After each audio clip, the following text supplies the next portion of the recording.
Brilliance Audio.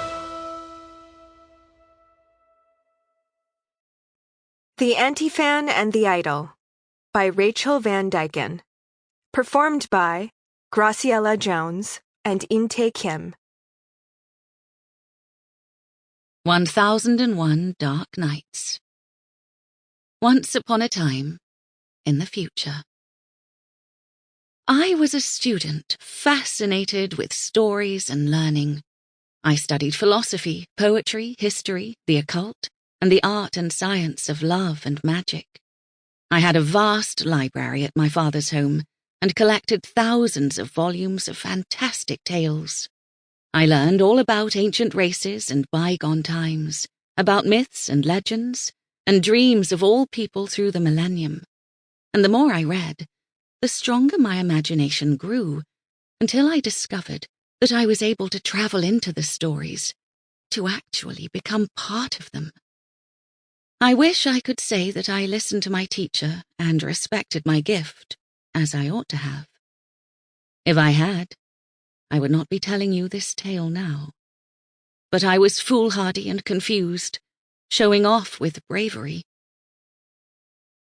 One afternoon, curious about the myth of the Arabian Nights, I traveled back to ancient Persia to see for myself if it was true that every day Shahryar, Persian for king, married a new virgin and then sent yesterday's wife to be beheaded. It was written, and I had read, that by the time he met Scheherazade, the vizier's daughter, he'd killed 1,000 women. Something went wrong with my efforts. I arrived in the midst of the story and somehow exchanged places with Scheherazade, a phenomena that had never occurred before and that still to this day I cannot explain. Now I am trapped in that ancient past. I have taken on Scheherazade's life, and the only way I can protect myself and stay alive is to do what she did to protect herself and stay alive.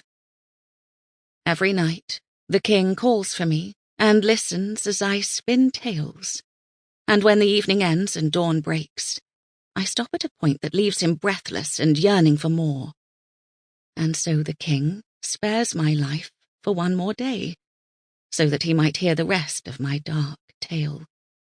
As soon as I finish a story, I begin a new one, like the one that you, dear reader, have before you now.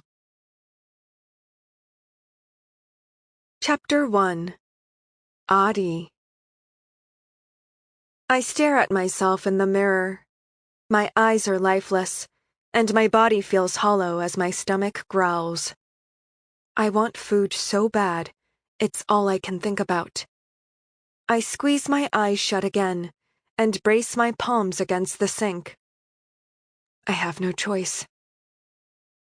Being from the States with an American mom and a Korean dad doesn't actually help me in this situation, even though I've always thought of myself as Korean. The only reason we went to LA was because of my dad's job, and I only stayed there for 6 years before coming back home. It was enough, though. Enough to make me different. Enough to make people look at me funny during school and ask why my Korean sounded a bit strange. Enough for people during my idol training to judge me, though I don't know why. Then again, that's the job, right? Everyone competing for a few spots at the label and dying to make it. Literally. I don't look much different from everyone else, yet I somehow feel ostracized. I grip the sink with both hands and stare down at my black fingernails. My perfect skin and the flawless makeup on my face as my jet black hair falls in easy waves down past my shoulders. I have a crop top on with a pair of joggers and black Jordans. I'm trying to go for the cute but casual look for this audition. My 7th. I've yet to make it into a group, and with the audition only 2 days away, I need to work harder than I've ever worked before. It's been my dream since I was 5 and saw my favorite K-pop group on TV. I became obsessed. Sample complete. Ready to continue?